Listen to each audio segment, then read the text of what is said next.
starports, and now he's put control towers down on both of them. And in a large map like this, mobility can be something that can come into play, and dropship play can come into play. And that was what I was going to say, that even though he has invested in those starports and wasn't able to reap the benefits of it in the early game, once he gets those control towers going and gets those dropships pumping, he might be able to affect more of an advantage later on. And even though he's locked into his base now, those dropships might allow him the maneuverability to get on and strike at Flash while Flash's forces are concentrated at his front door. And I have a feeling that we're going to see 2 dropships popping out. I don't think it will really be too advantageous for Hiya to produce too many more raids, although maybe 1 or 2 for spotting might be useful. That being said, when you don't have a massive economy going, as Hiya doesn't have yet, I'm not sure that pumping 2 dropships per, that's exactly what he's produced. I'm not sure how great it is in terms of mechanics and in terms of timing and mineral usage to pump dropships continuously from 2 starports when you don't really have the ground force to utilize, to back up. And Flash, anticipating that, is positioning his Goliaths around the map. It'll be interesting to see how this cat and mouse game plays out.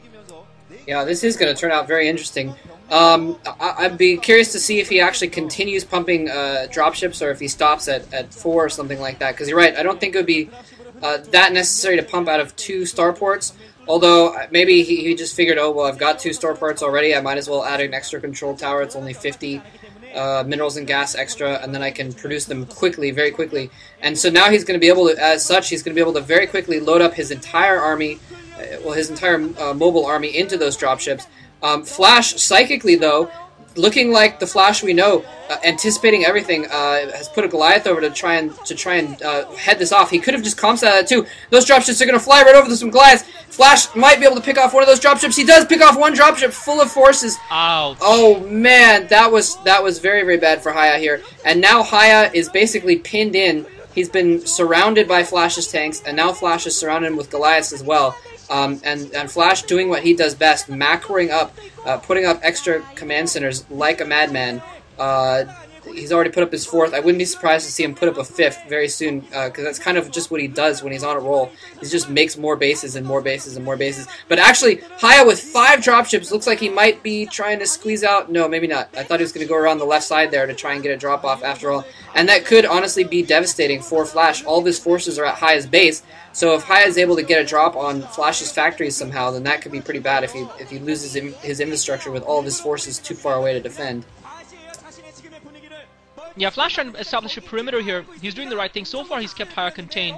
I think Flash, you've got to give a lot of credit to Flash, because he realized once he had that block set up outside of Hiya's choke, that the only way Hiya could really attack him would be by the aerial route. And Flash knew that Hiya had at least 2 starports at the rate that he was producing raids. So Flash obviously positioned his forces and seemed to anticipate his opponent's movements and have his positions right. But Hiya now is going to be able to get a drop off. The problem for Flash is that his forces are spread out, and I think Hiya is going to be able to break this block at Flash's choke. Flash trying to bring some of his own forces in to try and counter. Obviously, he's got more forces on the ground, and Hiya very carelessly has left his dropships vulnerable, and he's going to lose another dropship at least. He's lost 2 more dropships, and really Hiya just wasting resources. Not very good mechanical StarCraft, but he has managed to, with the combination of ground forces and that drop, been able to secure his choke. And that was really the one thing I was worried about. That was the one thing that where Flash was vulnerable, because he was trying to effect this massive surround. Flash had a much larger surface here, and Hiya now coming with another drop, not content to simply take that out. Flash has got reinforcements coming in as well. Hiya pushing forward with most of his units, so Hiya taking advantage of the fact that Flash's forces are unconcentrated, and that's the problem that Flash is. When you spread yourself over such a large surface area, you're quite dilute, and Flash's forces were quite dilute there, and so therefore Hiya was able to bunch up his forces, and he's taken out a significant amount of Flash's forces and has put himself in prime position here.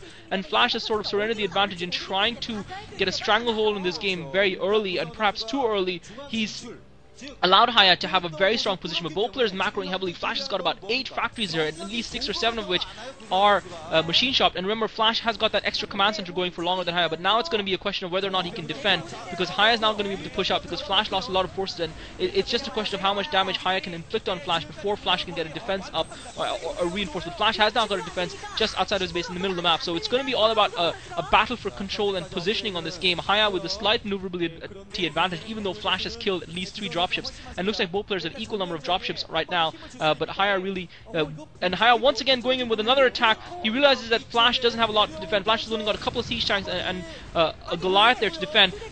Flash bringing in more units. He's now got 3 dropships worth of units, and Flash dropping them right in the middle. But Flash really struggling to hold on here. Hiya's got a lot more ground forces, but it looks like Flash might actually be able to hold his defense here. So Flash finally holds his defense.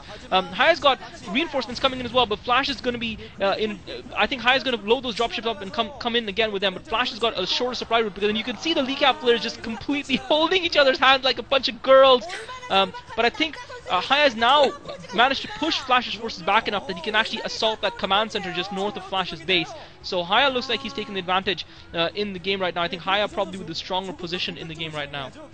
Yeah, definitely. I think that what Flash had going for him was that kind of a containment.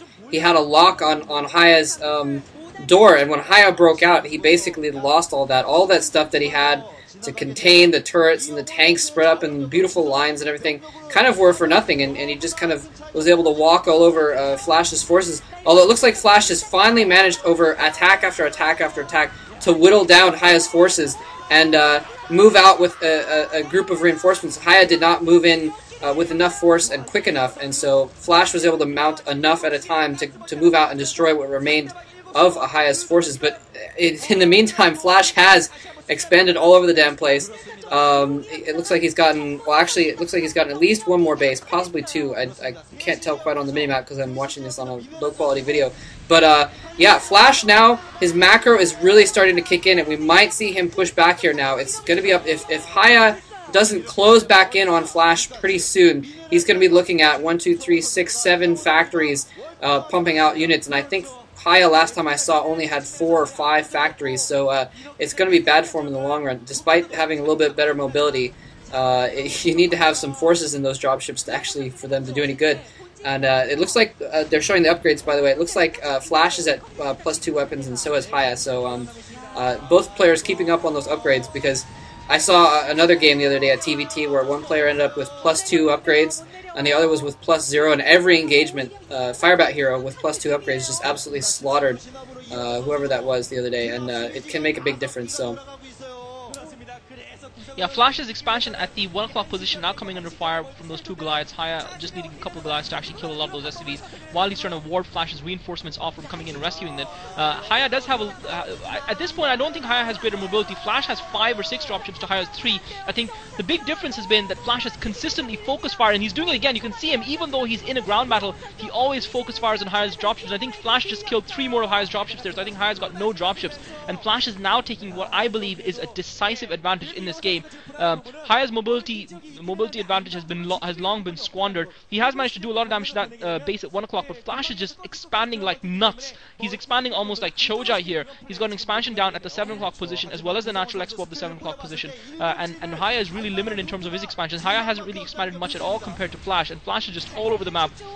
And I think one of the things I've realized from watching these 2 games of Flash versus 4GG and Flash versus Hiya, I think that this is a team strategy that they've developed against Flash. I think I'm going to try and make a slightly philosophical, and Hiya just trying to push forward. We're seeing a back and forth in the middle of the map here, and Hiya just trying to regain some ground, but Flash is going to have his reinforcements popping out soon. One of the things that this map has... One of the things I've seen in this map is the difficulty of establishing a perimeter or a contain. It seems to be fairly easy to defend yourself as a Terran, but a lot more difficult to try and pin your opponent in a corner of the map, or to control the map in a large way against a Terran opponent who's at least okay in terms of their economy. And that's one of the things that's become... And Flash continued to pump out SCVs at that 1 o'clock position. Hiya was sending another couple of Goliaths into raid. We're just in Flash's first-person view mode. He seems to have killed the 2 Goliaths that were there initially, but now he's going to see another popping in. Meanwhile, Flash trying to go in for a drop, but Hiya's going to see that with his SCV.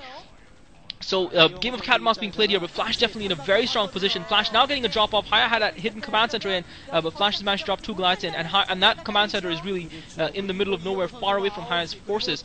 Meanwhile, Hiya trying to take out that expansion to the 1 o'clock position, focusing his forces there, but Flash, it just really is a constant game of cat and mouse and back and forth battles, and I'm really enjoying even a Terran versus Terran game of StarCraft on this map. But